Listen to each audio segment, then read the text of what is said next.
Hi, welcome to Table Talk. I'm your host, Karen Wilson. Welcome to the show today. We have another great show for you. We're going to learn about the Family Resource Center that the Warren County School System has.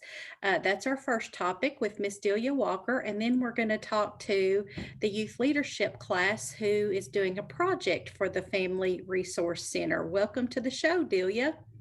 Well, thank you. Thank you for having us today. So I learned so much just from some handouts that someone gave me about the Family Resource Center. First of all, I did not know that you existed. Tell us what the center is. Okay.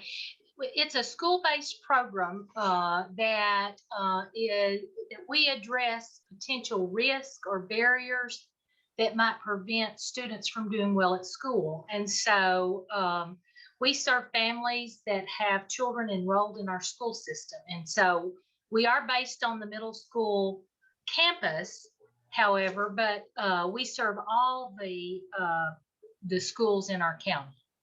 And that goes all the way from kindergarten on up through 12th grade and possibly even pre-K. Is that correct? Yes, we do. We do work with pre-K, and when we work with a family, like we get a referral on a student, then we reach out to the parent or guardian, or sometimes it's an unaccompanied youth that's 17, getting ready to be 18. And then we encircle and work with the entire family. So if there's more children in the family, then we pull that in, because what we're trying to do is connect family to the resources that they need, so that the children then can then be successful, go to school to learn, not have to worry about those other basic needs. Well, that's a great point, because as a parent, you're hit with a lot of different things, whether it's a learning disability or you're out of a job. You don't even know where to begin to kind of get resources for that. So give us some details on some of the things you provide. Well, when we receive a referral, and a referral can come from anyone in the community, sometimes a student may alert us that there's an issue, but we always circle back through the school counselor, because that's our touch point at every school. And then we do an interview process with the parent or the guardian or whoever the caretaker is in the home. And through that interview, then we sort of get to know them, know what their story is, and sort of what resources they have available and what they feel like their need is lots of times, because that may differ sometimes, because we're all coming from different backgrounds and different situations. And then through that interview process, then that sort of puts them on the radar. And as things pop up during the year, we can go, okay, who would benefit from this? And we try to circle back through. Or if it's an immediate basic need, such as shoes, clothing, food, we can usually help with that through some grants and some donations that we have. But sometimes it's just hard to know where to start, and you need somebody to listen to you and say, this is what we're dealing with. We may say, okay, if you're needing rent assistance, let's send you to the UCHRA. So that if they're new to our community, they wouldn't know that. And sometimes families come in and they give us good information, and we can use that to share, because they have had to maneuver those systems. But we try to provide a wraparound type service. So then the counselor at school knows the children's need, we do, and we're working on the outside trying to help. And looking through the list yesterday, let's go through some of the things. I'm thinking of tutoring, because at first I thought it was just material things the children may need, but it's much more than that. Why don't you touch on some of those type of resources as far as counseling and things? And again, we don't do any counseling. And I know in the tutoring, lots of times, like my background is through special education, and Sharon's background is through ESL. So there are things from, because we are retired teachers, so there are things through our career that we know how to help a parent maneuver. So if I've got a parent, for example, that's coming in that has a special needs child, and they need like an advocate sort of to talk to, um, I would talk to them. If it's an ESL parent, then Sharon is more familiar with that area, and so she may talk to them. So the counseling is more the parent trying to help them, because we want to empower them to take care of their children and their families and stuff. We don't want to ever step into that role with them.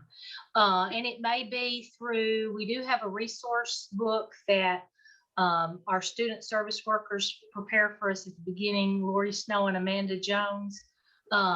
We can go through and look at maybe what insurance they have and say, here is a place for you to call them. And then we do that encouragement of, have you called yet?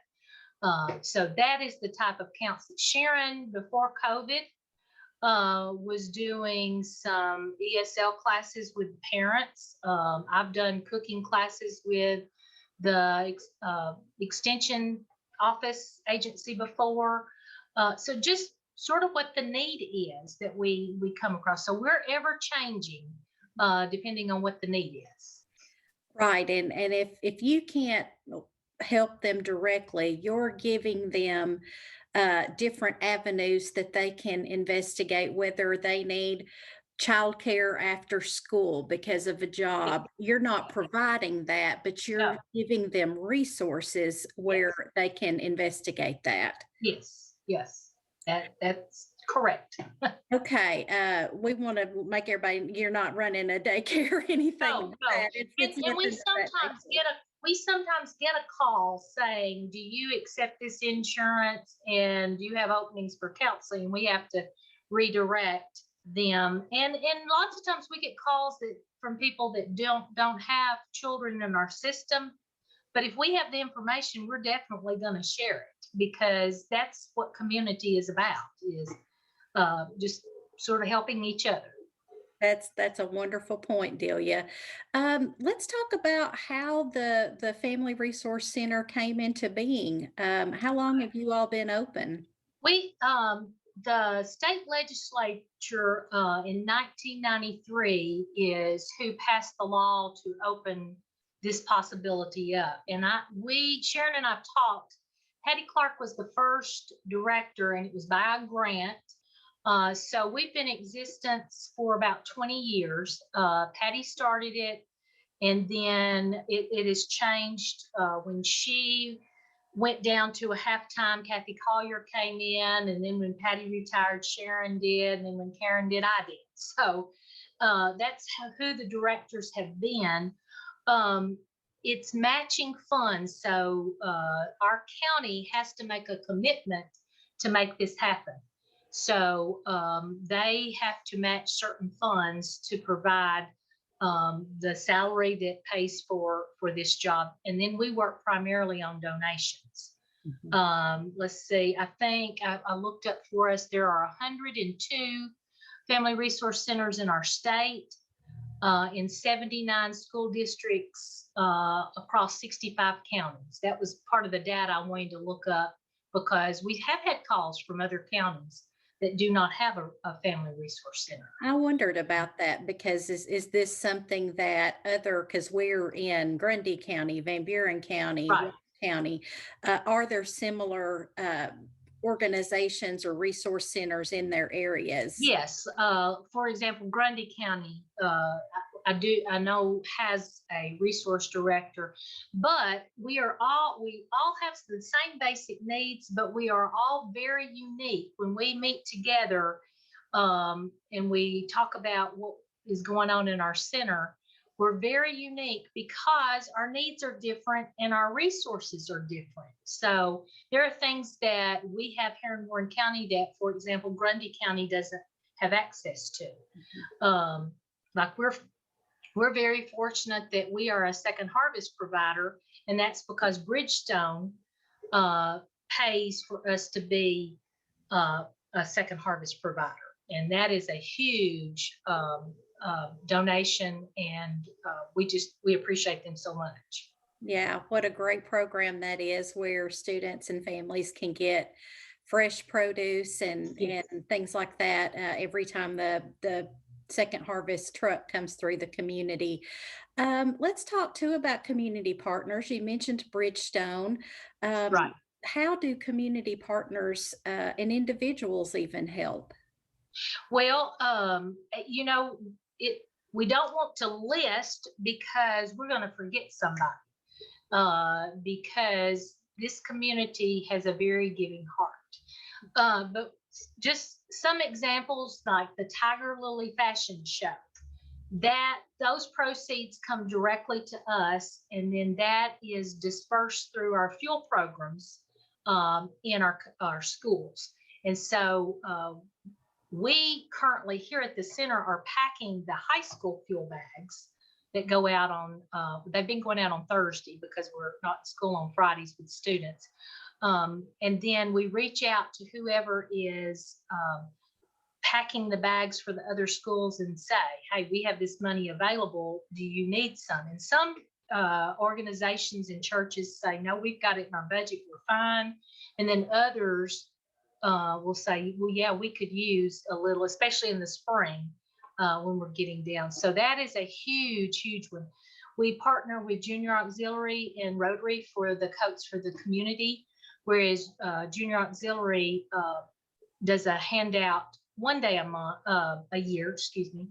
But we hand out coats whenever the need is, and that's for children, that's for adults, that's whomever. Our Build a Bed program just sort of started on a mini grant, and it just took off. We did it by word of mouth, and we have Central Church of Christ has been building our beds for us really over the last year, and different community organizations have. I know um, the ladies have been quilting, and so when a child gets a new bed, they get a brand new bed, new mattress, new bedding, books. Of course, we're teachers, we have to put those books in there, but everything you need to have that good nighttime routine, that is a barrier. The other big game changer is our washer and dryers. So, and we work with a local gentleman here that has become sort of our handyman. He will come, and if we get one donated, he'll come and pick it up. He'll service it, check it, put the right plugs on if you've ever bought a washer and dryer recently, and then he will actually place them in the homes for us. So everything is evolving, and anytime that we have a need that we've not been able to meet, that we really felt like if we put the word out, it is amazing how teachers, our community, just come together and say, I have this, can you use it? So it's just it's a wonderful thing. Well, you've got a lot of just you don't even think about homes needing washers and dryers and beds, and it's like the simple things in life that many of us take for granted that make such an impact. I was reading through some of the testimonials of some of the recipients and how appreciative they were. Sometimes these are grandparents raising children, they're on a fixed income, grandma's washer goes out and she doesn't have the money to replace it. Right, right. Um, the uh, other large program that takes a lot of our budget and things is the clothing and the shoes. And through a local grant and through a couple of organizations and stuff, we do a lot of shoe shopping. And so if you see us in Walmart a lot, what we're doing is a family is shopping for clothes, school clothes, things that will make them feel good as they go into school. So they're ready to learn. If you're having to worry about that your pants don't fit or your shoes are flopping or you're not clean, it's hard for a child to sit down and concentrate and learn. And so we want to give them that best opportunity. Well, I am just amazed at everything you all do there.